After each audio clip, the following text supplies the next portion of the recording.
Today in the shop, we're going to do a real quick video to look at and discuss arrow speed differences when you're shooting a bare shaft arrow with no fletching on it versus an arrow with fletching.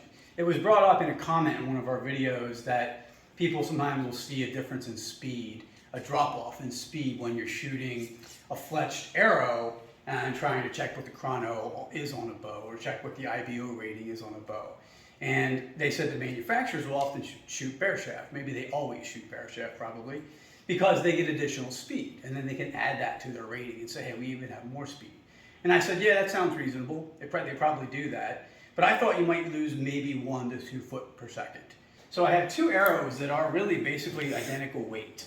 And I weighed them out here. One was 388.4, one's 390.3. So we'll shoot these 2 arrows, and then we'll find out what we're actually getting on speed. Like I said, I expect to see about 1 to 2 foot per second difference. The fletching on this arrow, it should be noted, it is very strong helical. It's right helical. The more helical you have, the more air resistance you're going to have. The more your arrow is going to slow down. But that's something you usually see at longer ranges. You don't typically see something like that at 3 feet. So here we have it measured out on the floor, 3 foot from the point of arrow contact on the chrono to where my front foot will be standing. So that's where I'll shoot.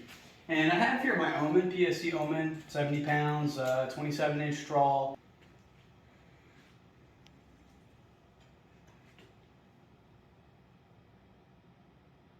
So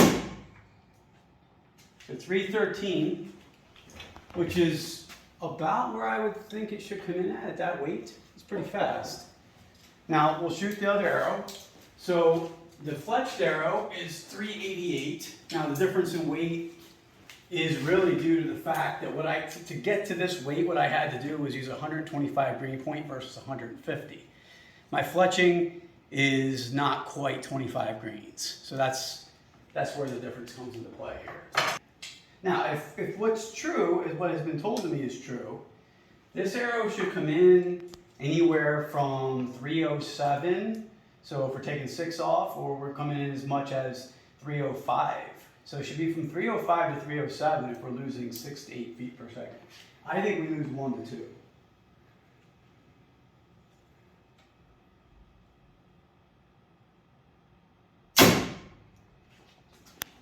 Duplicate, 313. Okay, so we lost no speed. We lost no speed at all going to a fletched arrow. Now, it is 2 grains lighter, so if you want to say technically it's a slower arrow, okay, technically yes. Maybe you get a foot shave for that. But that's exactly in line with what I expected to see. So thanks for checking in. Taparchery.com is our site. Any questions, feel free to ask.